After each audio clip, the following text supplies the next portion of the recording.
and this is our RFP response to the Fresenius Medical Care Warehouse Center in Knoxville, Tennessee. My name is Weston Snyder. My name is Eli Carlisle. I'm Isaac Hummel. I am Andrew Loper.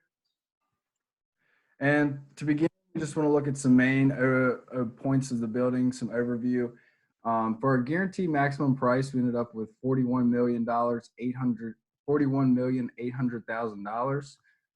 We decided upon a contingency of $1.8 million, which is a little less than 5%, with a proposed share of 60% GC and 40% to the owner. This project has a total timeline of 15 months, running from June of 2018 to September of 2019. Some major materials that we selected for the exterior of the building include precast concrete wall panels from Spancrete, a specified dealer, and Firestone Eco White EPDM rubber roofing. These two materials cover the shell of the building, which is electrically cooled and heated using natural gas, along with circulation fans and windows for comfort, which can be seen below in the rendering. Next, we'll look at some square footages and details within the building.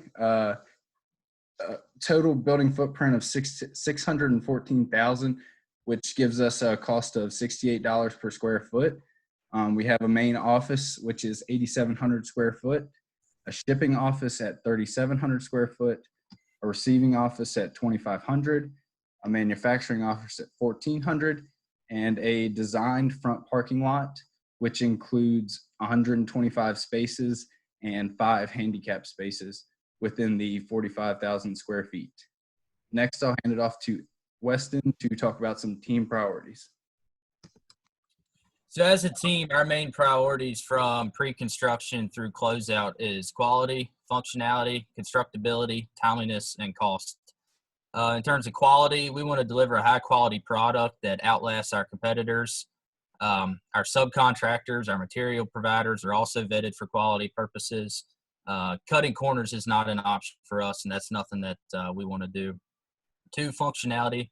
Our main focus is to ensure that the building is designed and constructed for its intended purpose. So at the end of this project, if the building doesn't work exactly the way that you need it to, want it to, then we have failed as a team. 3, constructability. Every design decision that we make, every material selection that we make revolves around constructability.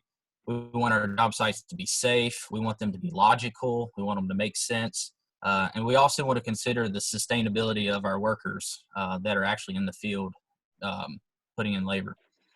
4, timeliness. If we can keep our constructability intact, then we should be able to meet our timeliness goals.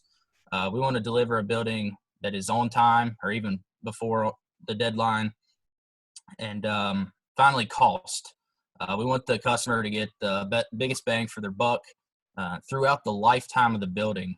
Throughout the project, we're constantly weighing cost benefits, and those are always being evaluated, specifically the long-term effects of them. So now I'm going to pass it on to Andrew, and he's going to talk about our proposed final site plan. All right, here we have our proposed site plan.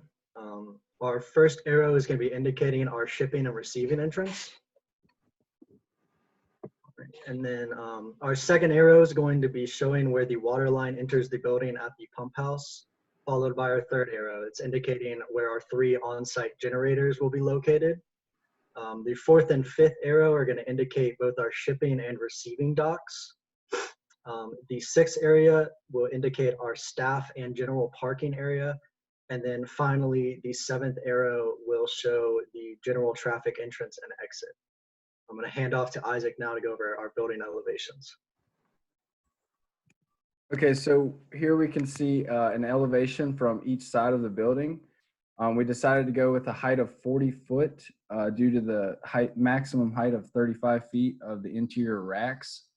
And 40 foot is a multiple of 8 and 10, which is ideal for one of our team priorities of constructability, since 8 foot and 10 foot is a common length used in materials. Additionally, you can see the upper windows that we use for natural light around the perimeter as called for in the RFP. And we have the 42 shipping docks and the 28 receiving docks, both with layout for the future docks within them. Next, we can look at some foundation